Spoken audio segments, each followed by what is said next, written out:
pecado, segundo as Escrituras, é a transgressão da lei. Ele agride a Deus, ele afronta a Deus. Quando Deus falou para Adão no jardim, ele disse, olha, você tem tudo isso aqui, ó, você pode comer de tudo que você quiser, menos da árvore do fruto do conhecimento do bem e do mal. Porque no dia em que você comer, você vai morrer. Agora, Deus dá uma palavra, ele não volta atrás. Então, no dia que o homem desobedeceu, ele morreu. Não fisicamente, ele morreu espiritualmente. Mas, a partir daquele momento, ele começou... Houve uma separação? Houve uma separação. Porque morte é separação. Por isso que ele foi expulso do jardim, os querubins botaram espadas flamejantes para que ele não tivesse mais acesso à árvore da vida e ele não perpetuasse o pecado naquele corpo mortal. Então ele começou a morrer ali. Mas Deus já tinha o plano. O plano A. Não foi por causa disso, mas mesmo sem que acontecesse, ele já sabia que ia acontecer e já tinha determinado. E aí Jesus vem, ele tem que ser um sacrifício perfeito. Uma vida pela outra. O justo pelos injustos. A Bíblia diz, como por um só homem entrou o pecado no mundo e pelo pecado a morte. Assim também a morte passou a todos os homens porque todos pecaram. Mas por um só homem veio a justiça de Deus para todos. Então Jesus é isso. Jesus é o Filho de Deus, ele é o Deus Filho, mas ele se tornou o homem como nós. E algumas pessoas confundem. Eu queria até falar sobre isso também, porque...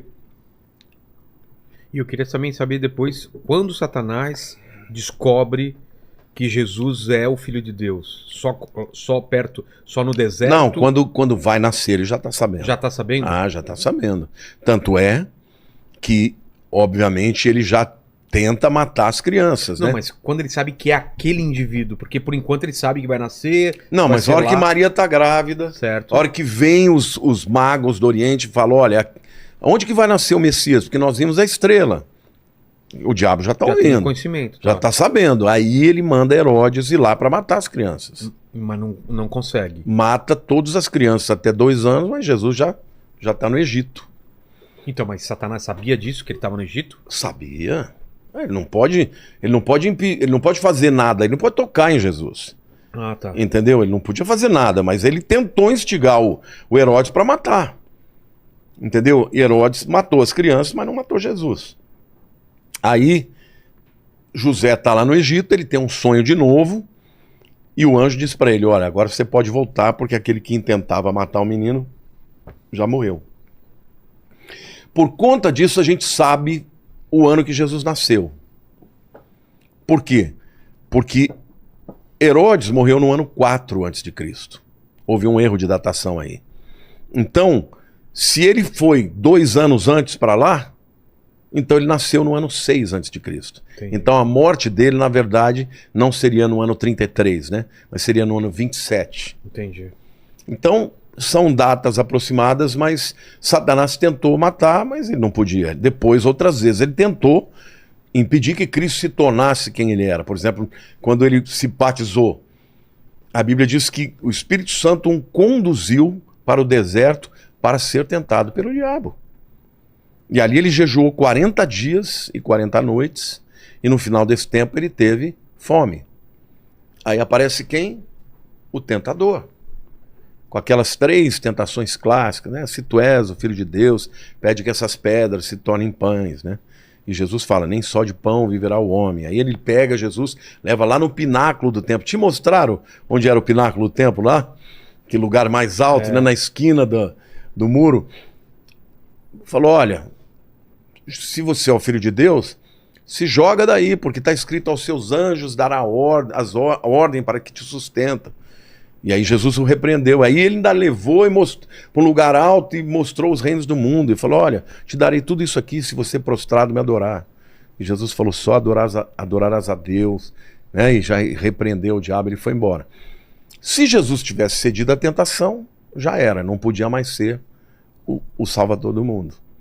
Mas é a primeira vez que Jesus é tentado ou o Satanás já teria tentado antes disso? A Bíblia não fala sobre isso, mas é a primeira vez que ele é tentado depois que ele recebeu a unção ministerial que ele recebeu no batismo. Ah, tá. Então, a partir daí, Ele tinha que enfrentar o principal Ele recebe opositor aos dele. 30 anos? Aos 30 anos. João Batista. Existem algumas datas que são emblemáticas, que são datas de transição, né? O Bar Mitzvah, que naquele tempo era com 12 anos, hoje é 13, né? E depois, aos 30 anos, aos 20 anos, os judeus recebiam uma autoridade, uma maioridade para poder fazer parte do exército. Com 20 anos, todo judeu tinha que ir para o exército, tivesse guerra. Sim. E com 30 anos, ele recebia autoridade para falar em nome do Pai. Ah, é? É, Então 30 anos é uma data super emblemática, porque Jesus, a partir daquele momento, ele estava falando em nome do Pai. Caramba. Tremendo isso, né? Tremendo. Então, nessa hora, ele tinha que enfrentar o diabo. E ele enfrentou e o venceu por mim e por você. Sabe, toda vez que eu me lembro que, às vezes, na tentação, a gente cede e perde, né? Eu me lembro que ele não perdeu. Então, eu agradeço a Deus. Falo, Senhor, eu caí. Não estou falando de nada de pecado moral, não. Estou falando, a minha luta mesmo é carne, é de comida. Quantas vezes eu falei, não vou comer. Depois até conto uma coisa engraçada aqui. Mas essa é uma grande luta. Outra é o temperamento, que às vezes sou bravo, às vezes fico explosivo. E depois fico chateado, né? Eu me lembro, tem até um camarada que eu não vou dizer o nome aqui, mas é um camarada grandão, conhecido aí na internet pra caramba. Um dia ele fez uma coisa que eu não gostei, eu falei um monte pra ele, mas um monte. Falei, você é um moleque, você é isso. Depois que passou, eu fiquei mal, mas fiquei mal. Cara, como eu fiquei mal, fiquei 2 anos. E o Espírito Santo falando, liga pra ele, pede perdão. Mas ele errou primeiro comigo, Senhor. Liga pra ele.